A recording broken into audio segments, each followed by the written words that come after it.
बोलवतो. थोडा थोडा मी बी तुमच्यासारखं वागायला शिकलो आता. हा, तुम्ही कसा गोड बोलून शांत राहून गेम करता, मी बी टप्प्यात आला की कार्यक्रमच वाजवतो. हा, कसा गेम करतो मी बी शांत राहून माझ्या समाजाला कसं मिळून देतो ते बघत राहा तुम्ही आता.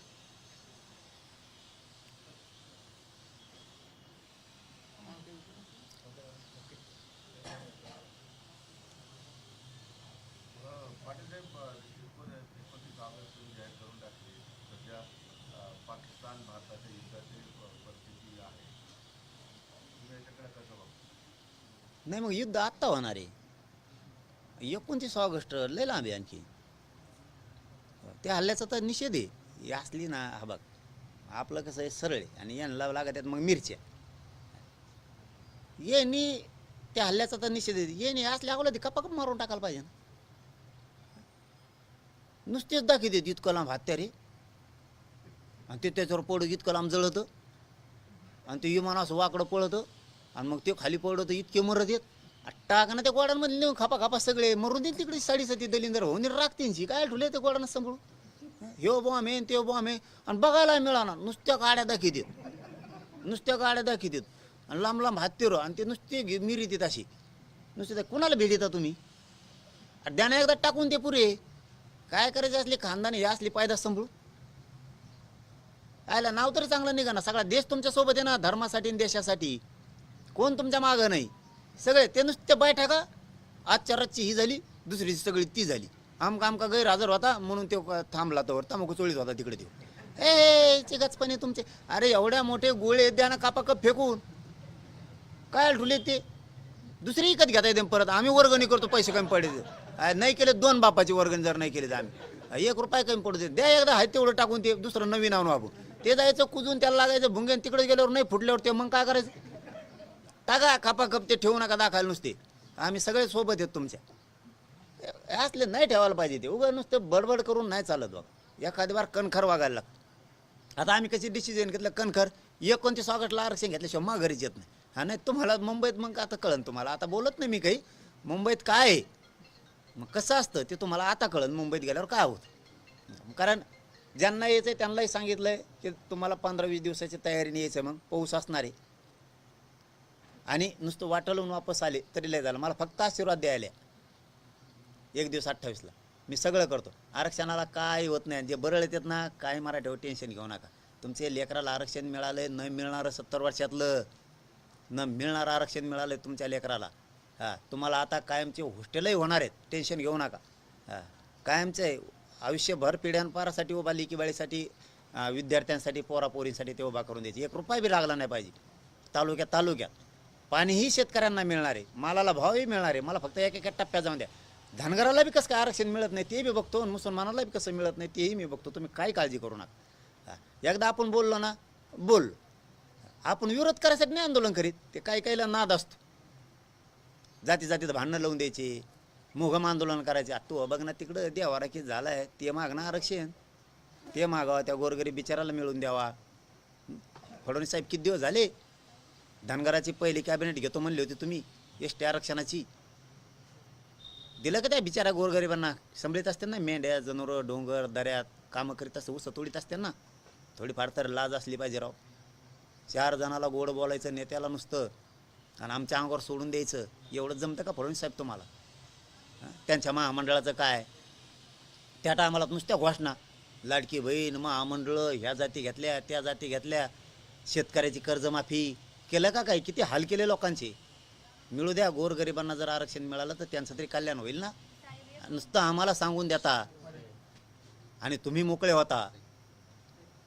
हे चांगलं नाही तुमचं. कारण त्यासुद्धा समाजात गरिबाचे लोक आहेत.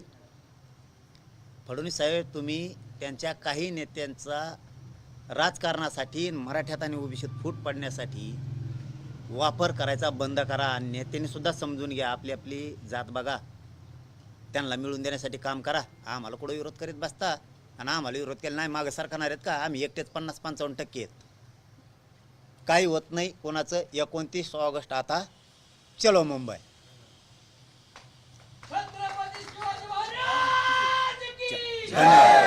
धन्यवाद. जे AWS मधून पोरं गेलेत, जे ACBCतून गेलेत, तुम्ही आरक्षण दिलं ना राव ACBCचं. त्यांना ऑप्शन द्यायलाच पाहिजे ना तुम्ही. असा खोडसाळपणा का करता फडणवीस साहेब तुम्ही? आत्ता ते MPSCच्या पोरांना लिंकच ओपन नव्हती. मला तर वाटतं आणखी नाही आहे की नाही करू. असे धोके दगे फटके करू नका, मुळावर येईल तुमच्या. तुम्हाला आनंद व्यक्त नाही करून देणार सत्य. तुम्हाला वाटतं तसं नाही भाऊ मतानं आलो, मराठ्यांनीच आणलंय हे विसरू नका कधी. हेच तुम्हाला पळता भूई कमी करतील. कुणबीचं आरक्षण निघालंय ना, लगेच धडदिशी देऊन टाकायला पाहिजे ना. कशामुळे तुम्ही असं जाणून बुजून मराठ्यांचे पोरं फडणवीस साहेब का मारता? काय कारण आहे तुमचं? काय कारण आहे? अरे ते शिंदे साहेबांनी थोडंफार काम केलं ना समाजासाठी. ते अजित पवारांनी गप्प बसून केलं. तुमच्याही पक्षातल्या काही मंत्र्यांनी आमदारांनी काम करू लागलेत. तुम्हीच असं का वागता मला काही कळत नाही. तुम्ही EWS घातलं घेणं देण्याचं.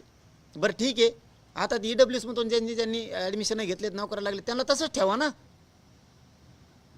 त्यावेळी ॲक्सेप्ट केलं, आता रिजेक्ट कसं काय करता तुम्ही? दुसरं ACBCचं आरक्षण तुम्ही दिलं, मग त्यांचे प्रमाणपत्र आणि त्यांना व्हॅलिडिटी देऊन एकदा सांगितलं त्यांना एकाच कागदावरती आणा, व्हॅलिडिटी पण आणि प्रमाणपत्र पण, नॉन क्रिमिलियर पण. आता म्हणता वेगळे वेगळे आणा. का महाराज ठरवलेत का पोरं? तुम्ही काहीतरी एक निर्णय घ्या आणि सुटसुटीत कारभार केला पाहिजे. ACBC दिलं ना, हे प्रमाणपत्र, हे क्रिमिलियर आणि हे दिलं तुम्हाला आणि चला लागले ते पोरं, आरक्षण दिलं असं पाहिजे.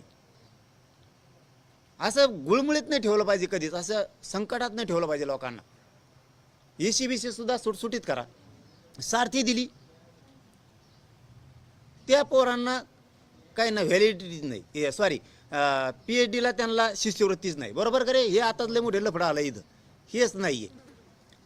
1 वर्षापासून काही पोरांना सारथीमार्फत जे कोर्स करतात, काही जण PhD करतात, त्यांना शिष्यवृत्तीच नाही.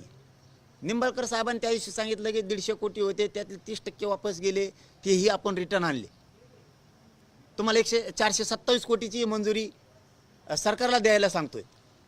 तुम्ही ते पैसे पोरांना मोठं होण्यासाठी आहेत, ते दिले पाहिजेत. महामंडळे काहीचे परतावेच येत नाहीत. तुम्ही ते फडणवीस साहेब दिलंच कशाला? OBCच्या सवलती, मराठ्यांना जे आरक्षण दिलं तुम्ही OBCच्या धर्तीवरती दिलं. OBCला अभ्यासक्रम किती? 1554. ACBCला 506. कशामुळं? याचं काय कारण आहे? जर OBCच्या धर्तीवर तुम्ही मराठ्यांना ACBCचं आरक्षण दिलं तर त्यांना 1554 अभ्यासक्रम पाहिजे. भेदभाव कशामुळं करता तुम्ही? एकदा बोललं ना, पटदिशी केलं पाहिजे. मुलीला मोफत शिक्षण केलं ना, सक्त अंमलबजावणी करायला लावायला पाहिजे. याची अंमलबजावणी झाली पाहिजे. त्या कॉलेजचं जर 100% फी मागितलं तर परवानाच रद्द करतो. असं सरळ कसं काय सांगत नाहीत फडणवीस साहेब तुम्ही? मराठ्यांच्या कुणबी नोंदी निघाल्यात ना, लगेच प्रमाणपत्र देणे, तुला बडतर्फ करून टाकेल, व्हॅलिडिटी दे, कसं काय म्हणत नाहीत तुम्ही? अरे किती पोरं टांगणे लावले तुम्ही घेण्या देण्याचे. आमचे बलिदान दिलेत आमच्या पोरांनी आरक्षणासाठी.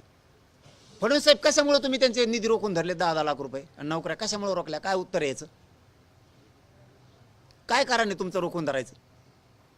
घेण्या देण्याच्या मराठ्यांचे पूर्व तडीपार करणार तुम्ही.